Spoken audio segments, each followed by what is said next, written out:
All right, Dungeon Masters, let's talk about one of the wildest, most incredible settings in all of D&D, Sigil, the City of Doors.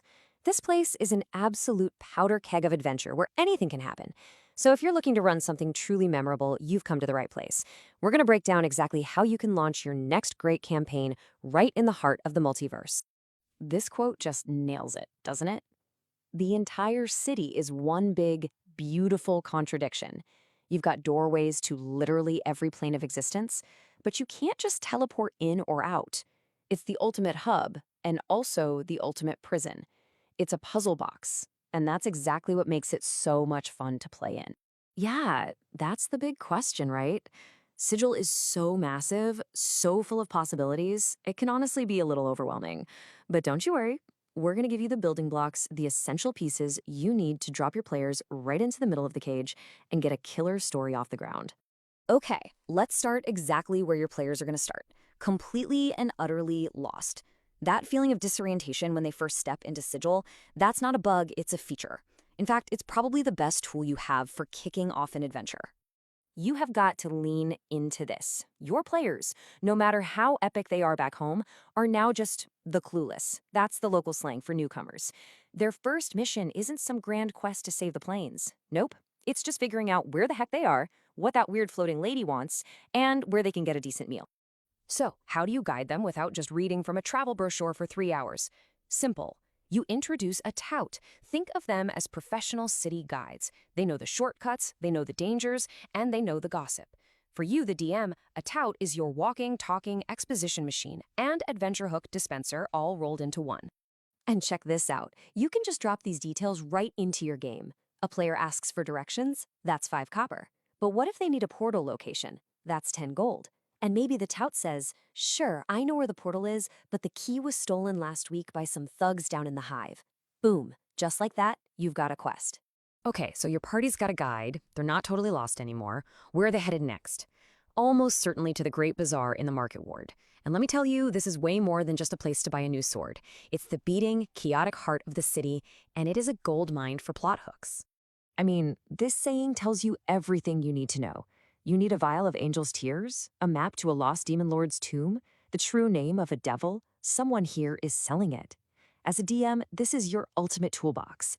Any strange item or weird piece of info your adventure needs, you can just stick it in a stall here. And just look at the variety.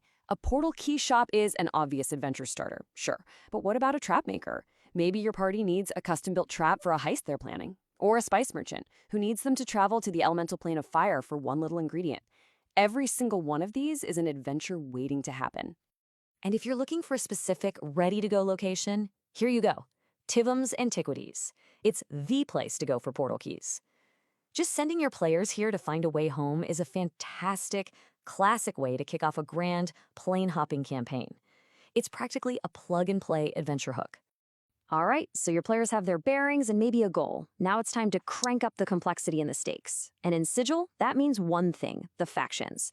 These aren't just guilds. These are 15 different groups, each one totally dedicated to their own philosophy on how the entire multiverse actually works.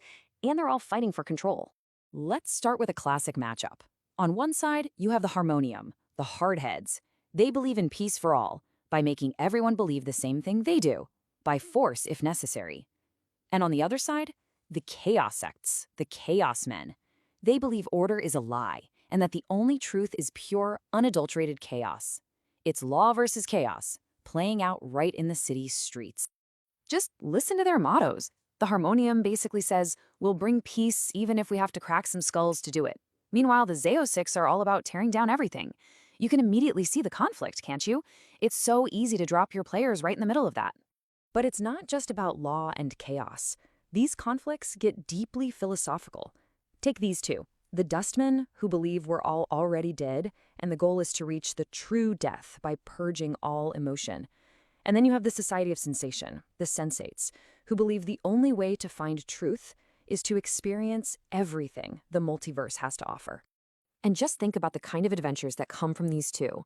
A quest for the Dustmen is going to be grim. Exploring tombs, dealing with the undead, that kind of thing. But a quest from the Sensates, they might hire the party to sample a fruit that makes you see the future, or to attend an opera that's so beautiful it can literally kill you. The vibe is completely different. Now, philosophy is all well and good, but Sigil is also a city of crime and consequence. No matter what your players are trying to do, they're probably going to bump up against the criminal underworld, what they call the cross trade, or the people trying to stop it. And at the top of that criminal food chain, you find Shemeshka the Marauder. She's an Arkanaloth, a powerful fiend who runs a massive criminal empire from a booth in a fancy casino. How cool is that?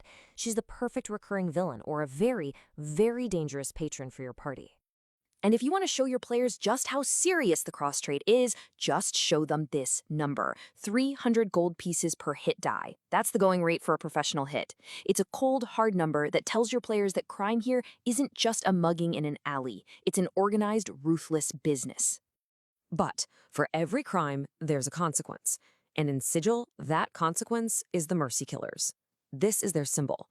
They're the faction that believes in absolute, unwavering justice. They run the prison, and trust me, it's a place you do not want to visit. This creates that fantastic tension for any party thinking about dabbling in the underworld. So let's put it all together. We've got the initial confusion, the helpful guide, a goal from the marketplace, the complication of a faction war, and the threat of crime and punishment. Let's wrap this all up into a simple framework you can use for your very first adventure in Sigil. It really is this straightforward. 1. The party arrives totally clueless. 2. They hire a tout so they can find their way around. 3. They head to the market ward to find a goal, like getting a key to a specific portal. 4. A faction gets involved, making that simple goal way more complicated. And 5. They have to either break the law or uphold it to succeed. That's it. That's a perfect Sigil adventure right there. Because that's what Sigil is at the end of the day. It's a launch pad. Every door is a promise, a what if, a new adventure.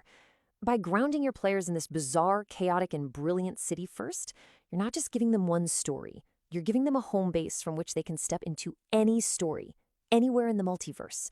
So the only real question left is, which door will they open first?